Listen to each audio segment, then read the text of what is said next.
Hi, I'm Bob Pennefeather, and the subject today is bereavement. And the reason why I chose bereavement because there's a lot of questions about bereavement from people who have lost loved ones, family of, friends of. They don't know what to do or how to help the person or family that's in the bereavement mode. And unfortunately, without going into detail, we lost a son 30 years ago in his first year of college to meningitis. So it was very unexpected, and it was an awful experience. And after 30 years, I still can relate to and feel many times the pain of losing a child. I've got a great family, so I'm very well blessed. We had a great support system, and one of the best support systems was at that time called the Wounded Healers here in Auburn that my wife attended. Because of that, it helped her dramatically over many years, over a good 10-year period. And whether it be books, whether it be reading material, monthly meetings that were split up within the meetings in different groups of if you lost a spouse, if you lost a parent, if you lost a child, and I don't know all the intricacies because I never went, and I would never recommend anybody to go it on their own. It helped my wife out tremendously. So, and out of that, she's still connected indirectly with the bereavement group. But that said, I had a conversation with Bernie Tomasso. And Bernie Tomasso is a Sacred Heart Parish that is I belong to as well. And we were talking, and I suggested that maybe we do an interview to give information about bereavement. What can be expected from a family member, from a friend, as well as all the support materials that are available, and there's many of them. So at that, Bernie says, I'd love to do it, and here we are. First question, Bernie, how did you get involved with doing the bereavement? And is it just for Sacred Heart, or is it held at Sacred Heart for anybody in the community? And is it every week, monthly? What is it? Well, thanks, first of all, Bob, for doing this. Like you, a death precipitates bereavement becoming part of your life. For me, it was my sister 6 years ago, 54 years old, died of breast cancer. There are 8 siblings. She was the 7th. I was the 4th, but we were very close. And at calling hours, a friend gave me a book called Surviving the Death of a Sibling and said, you really need to read this book. And in the book, it said that no one knows you better in life than a sibling because they've known you all your life. And that book so impressed me, I started giving copies of it away. And then I started talking to more and more people who were having deaths in their family. I'm a pastoral associate, so I work on funerals with people, helping them plan the services, but I also meet with them somewhat later. Along the way, I have these 4 books that I've been using. Will give you one 3 weeks after, 3 months after, 6 months after, 11 months after. They were written by a man who lost his wife to pancreatic cancer. 32-page booklets, but they're very, very powerful. Which is an awful. There's not a good disease. That's an awful one. No, but the last one I gave, the second book I just gave to somebody, he looked at me and said to me, How did you know today was the day I needed this book? I read the first page. I needed that page. And someone else said to me, the third book, it says, it's okay to use the person by name. Talk about the person by name. And I thought, it's so powerful because people don't want to talk about that person who's deceased. They think they're going to hurt the family. Yes, that's very true. So I started using those books. And then people said, is there a group? So Grief Share is a national group. It's a 13-week program. Every week you meet for video. There's a discussion. There's a workbook that you take home and you can do what you want with it.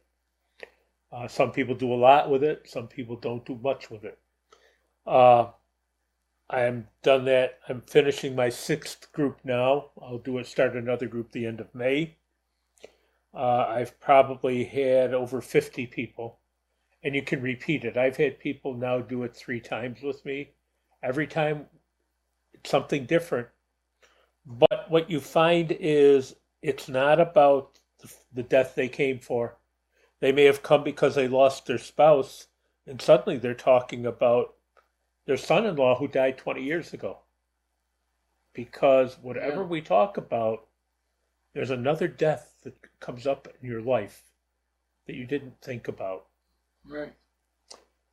And in the program, we talk about why did it happen? The what ifs, What if I'd gone to a different doctor? What if I'd made him do something different? What if I'd stayed with the person longer? And you realize doesn't matter. Doesn't matter. It doesn't matter. It doesn't matter. Yeah.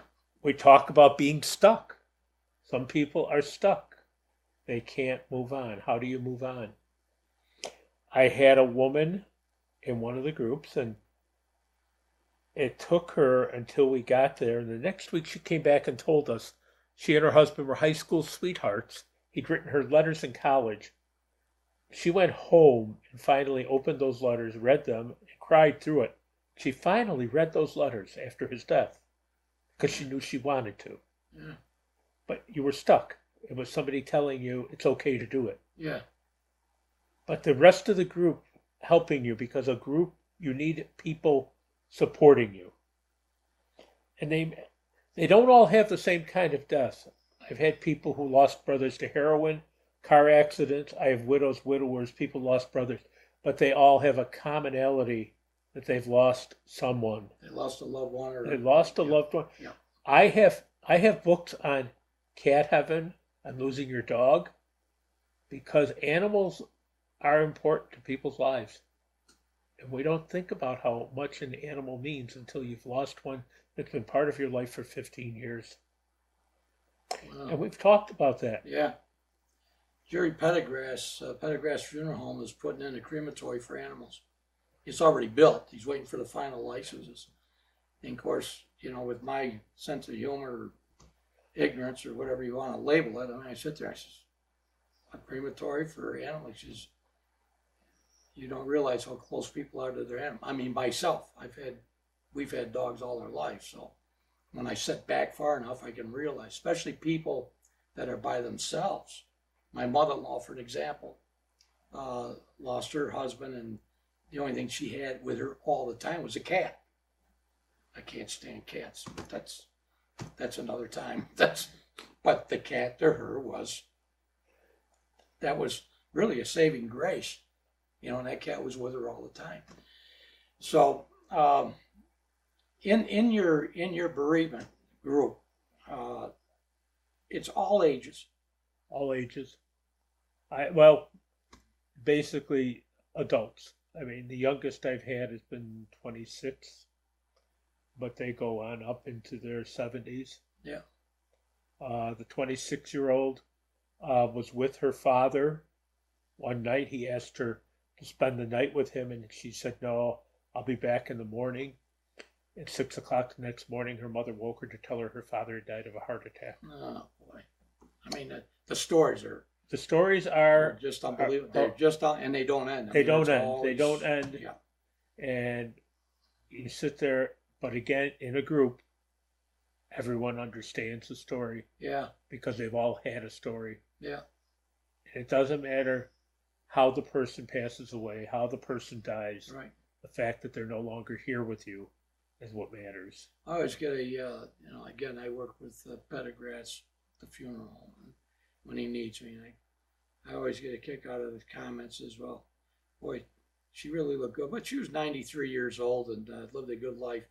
I said, it isn't the age, it's the closeness of that person. Absolutely. Isn't it's almost like it's okay to say 93 and okay, that's expected. Well, not necessarily. Still a loved one that you lost, and I've still seen families go into heavy grieving over people that are in their 90s because of the love they had for that person. I said, what a great honor to that person and the family. I lost my mother at 41. My mother-in-law was 93 when she died. Yeah. And both of them are hard. Yeah. My mother was 71, but yeah, still, it's your mother. Yeah. It doesn't matter. It's your mother. That's right. And that sparks, when something like it happens, it sparks a lot of memories. It goes in the memory bank and brings up things and thoughts and happenings and stories and that you never think about day in, day out. But I had, when we were going through it,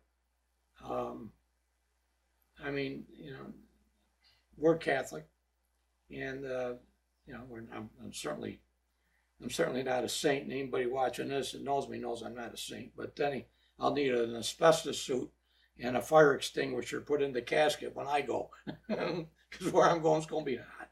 But I had a person tell me one time, says, when this all happened to us, says, you have to remember, Bob, he says, and it was a priest from Niagara University. He says, the grieving process is 1 day of your life. He equates to 1 year of somebody that's not grieving. And I thought that analogy was it was a ping hammer statement. I goes, wow, that's and it makes a lot of sense. When I look back, I think of the people say, well, she ought to be doing pretty good, or he ought to be doing pretty good now. It's been a couple of years. Well, a couple of years equates to the person going through grieving, in my mind, equates to 2 days. Just because they're out and around and they're laughing and they're having a drink or two or dinner with somebody doesn't mean they're over the process and up and gone on with their lives. It's still when you go home and go behind closed doors, what happens.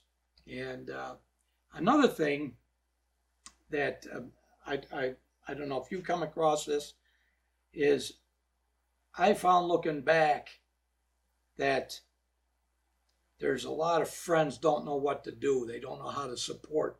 They don't realize just being there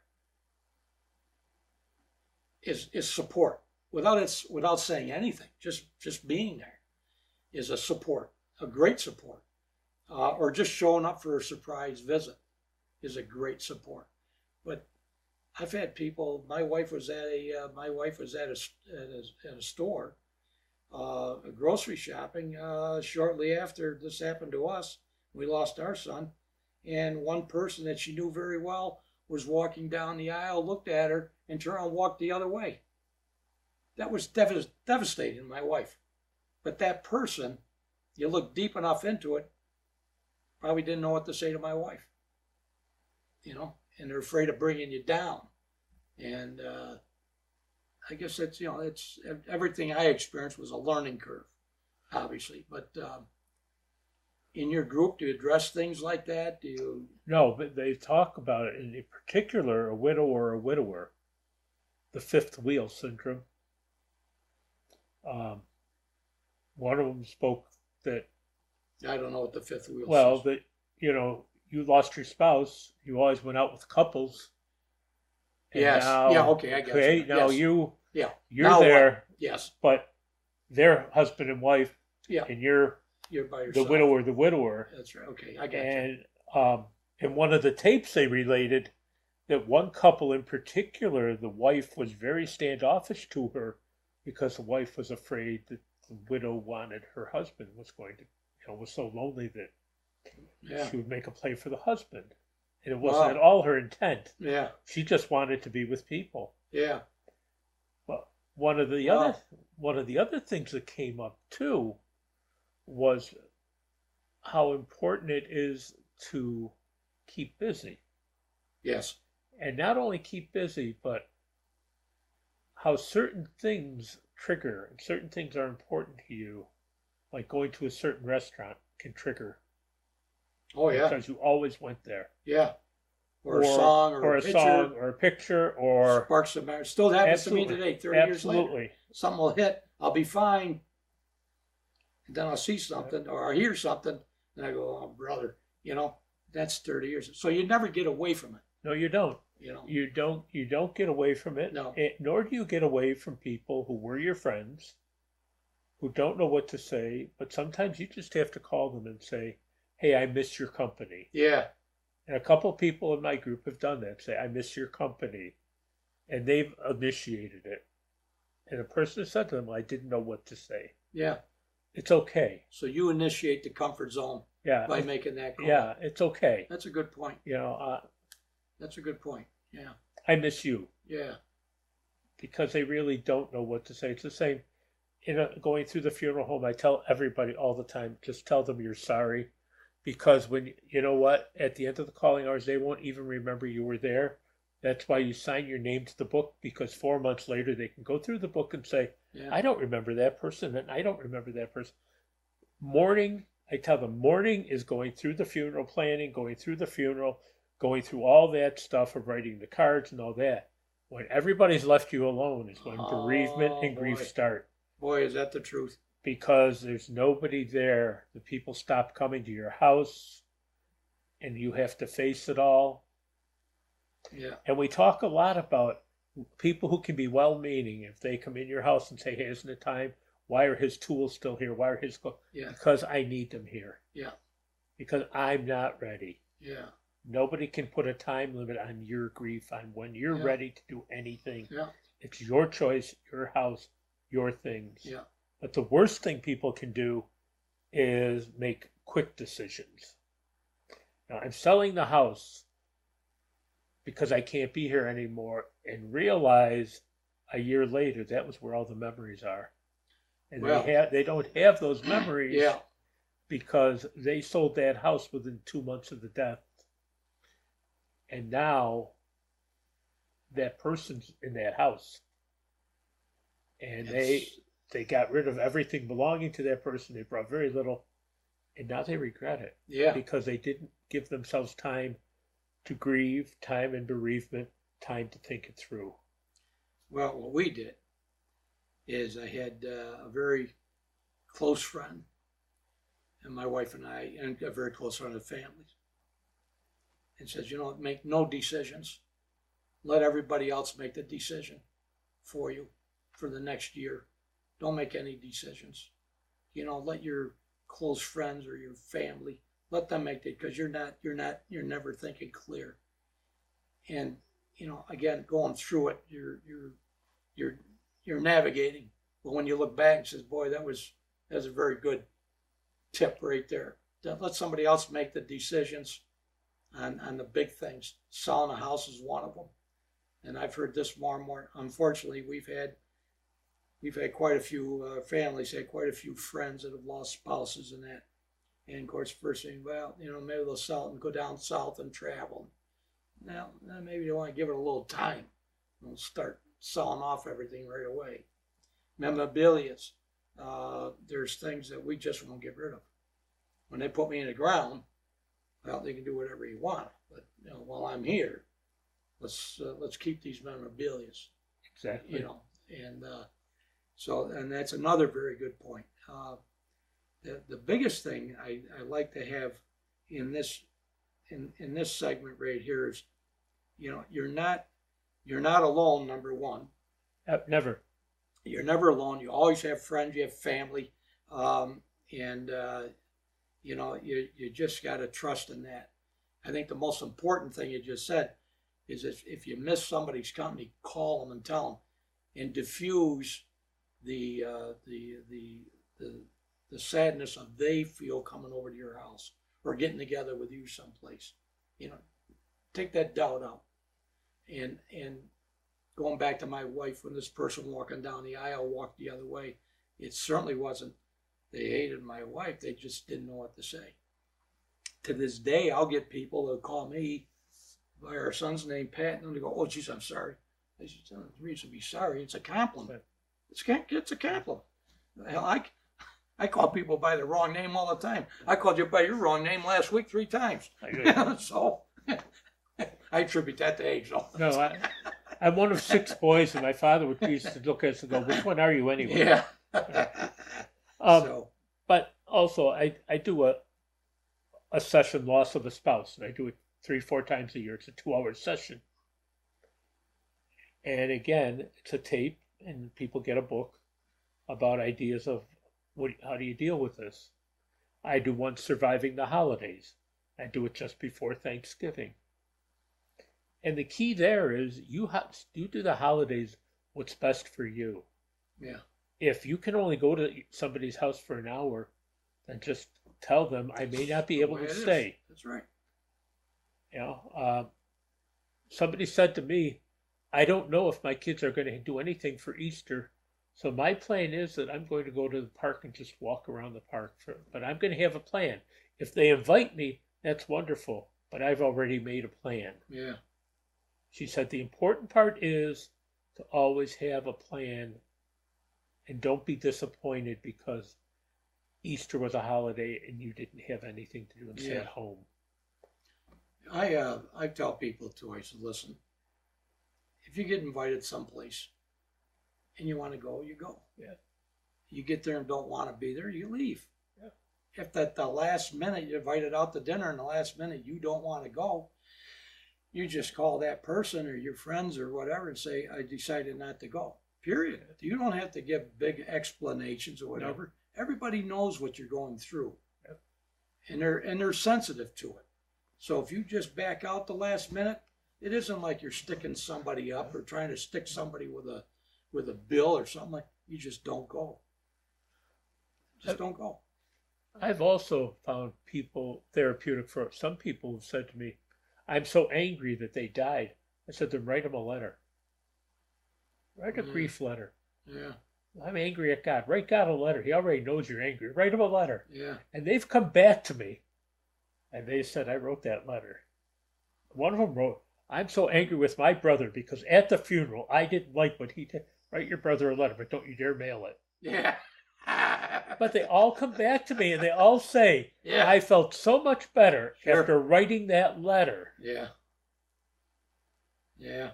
But we don't think about those things. But it's just, you've got to get your emotions out of you because they stay in you and they're not helping you grieve. They're not helping you in your bereavement. Yeah. You're right. We're never going to get over that grief. It's going to be with us. It gets easier as time goes on. And somebody else says the tears will subside, but the grief is always there. And the triggers will always come back at you. Triggers will always come back. One woman said to me, I was in exercise class and they played our song at the end. Yeah. She said, I just couldn't do the exercise. Well, you don't have any control over that. No, not when it hits you like that. You just, like you say, you deal with it in a moment. It's amazing. 5 minutes later, you're on doing something else. Absolutely. But it's just and it's important for people going through the bereavement process to understand that all this information and all the material, again, that's available, they're not alone. No. And there's other people who've been through it, but you're unique in the way you go through it. You do what you think is best and what helps you out the most. Who you talk to that you're comfortable with. But the worst thing you can do is sit back home in a corner, shut the drapes, and don't go anywhere. That's the worst thing you can do. And I would just ask people, if you know somebody that's retrieved themselves to their own house and you haven't seen them, go knock on the door. Go in and sit down and have a visit, get them out of the house, whatever it takes. they keep them, going back to your point, stay in motion, keep active, and regardless of what that activity is. Some of them, I just hand them a book, and if they just start reading the book, and then they'll come back and say, that really helped me. Yeah. Like I've got a book, 101 Healing Parents Grieving Heart, and it's 100 practical ways. So there's a different thing to read. Is that one of the books here? Yeah, that's one of the books there. If you opened it up, number 51, be mindful of anniversaries. Number 53, organize a tree planting. Put a tree in honor of your child. 74, talk to a counselor. Yeah. Celebrate the birthday of the child who died. Number 85. Yeah. But they're just things that you can do. Number 27, know that you are loved. Yeah. So you just open the book and you see a thing, 100 practical ways. Yeah. Now, where would you get this material? Where would a person go to buy a book and look for a book? I got them off Amazon. All of them, most Amazon. But how do you know what book to go look for? I mean, if you go on Amazon, is there a grieving section? Is there a grieving tab that you I would put parents' grief, loss of a child, loss of a spouse. And just plug that in on Amazon and see what the books are, but read the reviews, read what the book is about. Yeah. Depends on who you are, on what you're looking for. My first group was honestly started with HEAL, and they asked me to do a group for parents who lost their children to overdoses. So the very first book I got was called When a Child Dies from Drugs. Really? Yes. And that group doesn't meet anymore, but the individuals, I'm in contact with some of the individuals. That's very painful. Oh, yeah, I can imagine.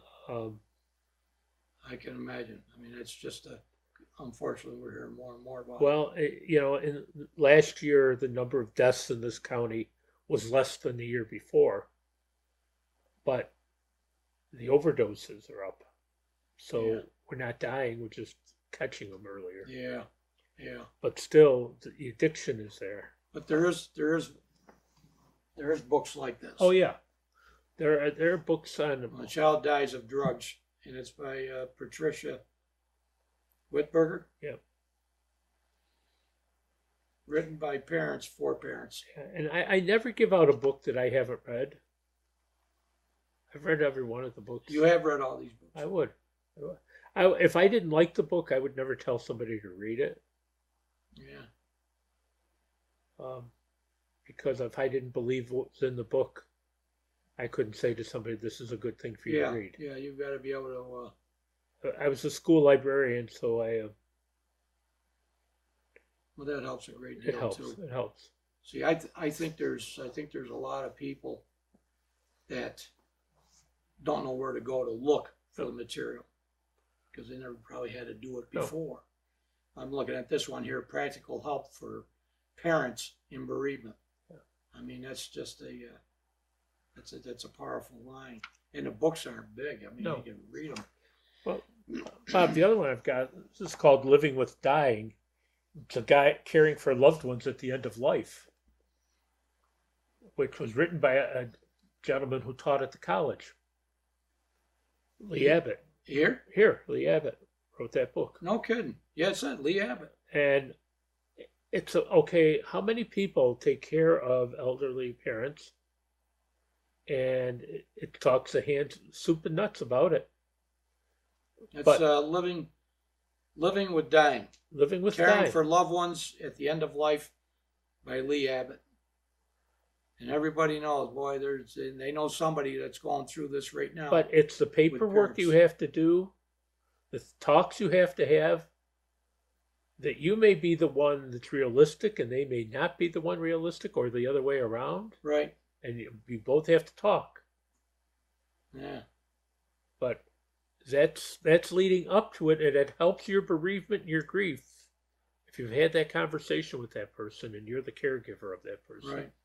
So some of what I've done is before the person has even passed away. Which is very nice. That's extremely important. Somebody gets hit with a terminal illness. Absolutely. You know, and how do you deal with all that? I like to do a show someday. It's going to be on that topic. You know, for elderly, taking care of elderly parents. Where do you go to get help? Where do you go to get assistance? I mean, what do you do? And we've been through it, but there's a ton of information out there that people just don't know. And some people choose to keep that person home, but in keeping that person home, there's a price you pay. Yeah. And there's a lot of things you need to know. Yeah. And it takes its toll, not only on you, but if you've got a family, it takes its toll on your family who's living there at your house. Well, if it affects you, it's going to affect your family. Absolutely. Trying to take care of the elderly parent. That's Living with Dying by Lee Abbott. So that's a good reference as well. And Lee is actually willing to do seminars on that with groups. Really? Okay. He is. I think he did one over at the Commons. Yeah, I might get a hold of him and see if he'll do a show here on that, because that's something that's been on my radar screen. Again, going through it with my in-laws and all the blocks you hit, and it's an awful learning curve. Absolutely. It's an awful learning curve. Everybody thinks, well, you got Medicare and you got Medicaid and everything's going to be taken care of. Well, I'll tell you what, you're in for a shocker. And it's an awful learning curve to go through. I have talked to people in their 70s who have not turned the house over to their children, who have not done a power of attorney. And we think, oh no, they would have done that already. But those are things that book talks about. Well, they don't realize there's a 5-year look back. They don't look back. But even a power of attorney. Even power of attorney, though, and a will and everything else. Yeah, exactly. And they haven't done it. You know, well, it's okay. Well, it's not okay. You don't realize the ramifications. Well, I know people, now you bring that up. I know people that the spouses don't know what one or the other one has. Which he talks about in there also. Whether it be a bank account or credit cards or mortgage on another house, or they just don't know. And they don't realize when that person goes and you're left trying to put all the pieces together, you just don't walk in the bank and say, I'm the husband or I'm the wife, turn the account over to me. It doesn't work that easy. No. So, it's... There are many things that would help you when that person passes away. It would make the grieving process easier on you. Yeah. Because things have been settled. Things are taken care of. Care of. Yeah, that's, I wasn't here to talk about that, but that is a great... No, but it is part of it. Oh, yeah, no question. Part of dying is taking care of things beforehand. Yeah. Your classes and your meetings, you say it's a 13-week? Mm-hmm. And it's how many times a year? I mean, do you do it twice a year, once a year? I started one in January. I'll do one in May. I'll finish that one in September. Pick up another one in November. Okay. So I don't really say when. I take like a 2 or 3 week break in between starting. Yeah. And where are they held? They're held at Sacred Heart. Yeah. Okay. What we should do is put something together and put it up on our site so the people can see it when it's going to take place. Well, I'd like to tell you about other groups so that happen too. Okay. Okay, you have Hugs from Cara, which is for children who've lost a parent. St. Alphonsus has a group for widows and widowers. Hospice of the Finger Lakes does, I think, groups 2 or 3 times a year, mm-hmm. and particularly one at Christmas. And then there is a brand new group that was started at Westminster Presbyterian by Jenna Heary, and that is for mothers who have miscarried or lost a child in early pregnancy. And that meets once a month. So there are specific groups. Mm-hmm. Vineyard Church right now is doing grief share, and they're only in the third week. So someone could call Vineyard Church and get involved in that one. Okay. That one's run by Paul Green and his wife Betty.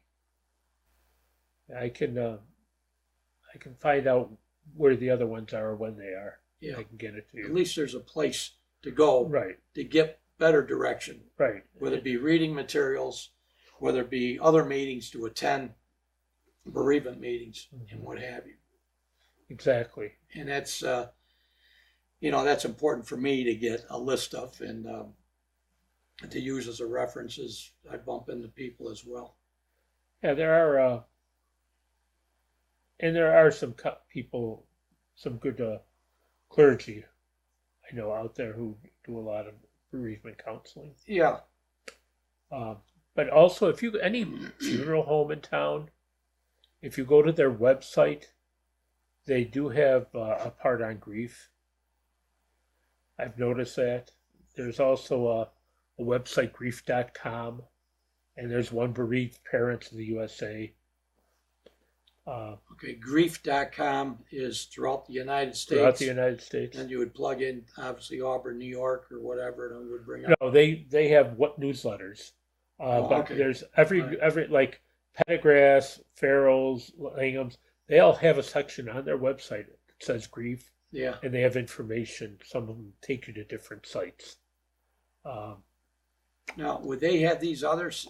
I don't think they have them all listed. See, and that should be, especially in our backyard, that they can go on to the funeral director's site and get that information. Excuse me, at least have it listed. So that's something I'll have to work on myself as well. I guess we covered just about everything.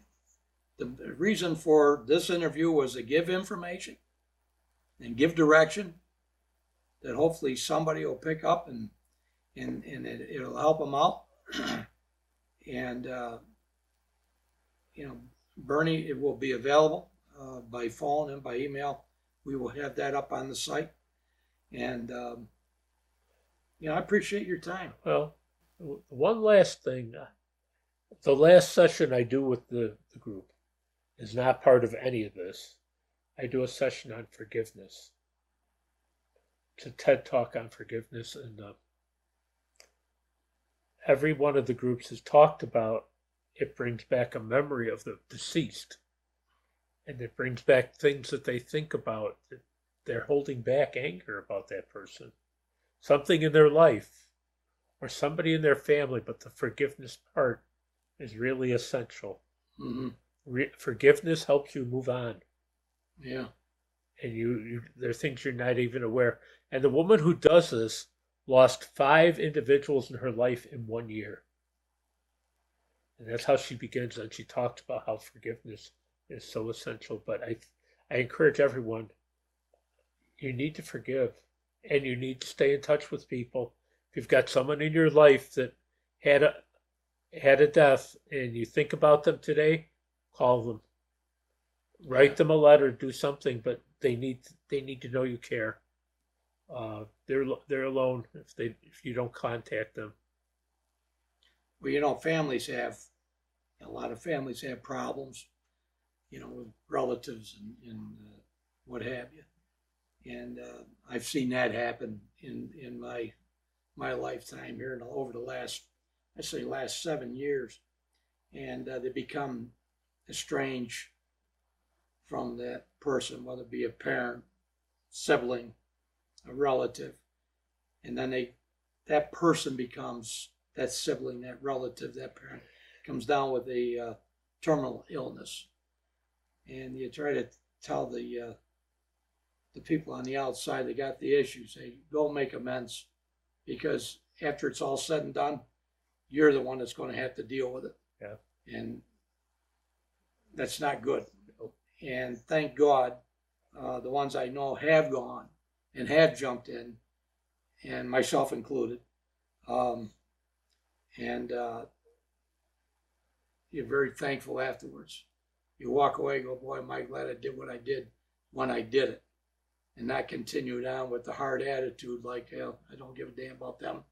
So, and at the end of it all, you look back and think, wow, thank God somebody pushed me in that direction.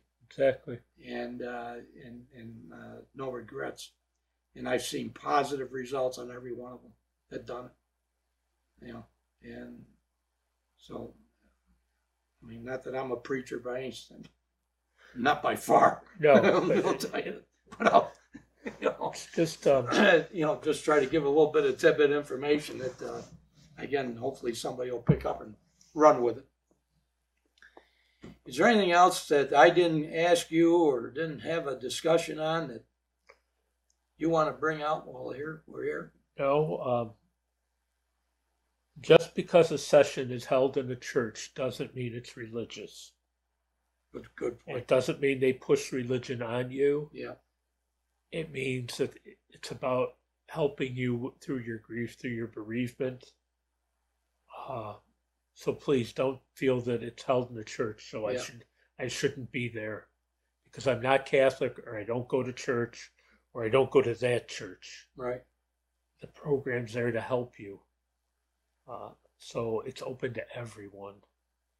Good. That's a good point. I just hope the next time I go to Sacred Heart Church, you don't ask me to leave like you've been now telling me to do. Get out. Well, you'd have to, Robert, I can't. You take collection. You know, but I appreciate your time very much, so. Thank you. I hope Thank you our for having me. audience, you know, picked up some information. Any tidbit information will help. The most important part in leaving this interview is if you know somebody that's hit a hard time in grieving, reach out to them. Tell them that there is help available, that there is support available, and there's people to talk to that can help them through the grieving process. The last thing you want to do is just leave them alone and jump in and help them out. To you, I appreciate your time, all the information, and you know, in the future, what you might answer a phone call or two and helping those people out. We appreciate it very much. Well, thank you for having me. Of course, I'll do it. Thanks, Bernie. Thank you, Bob. All right, and thank you very much.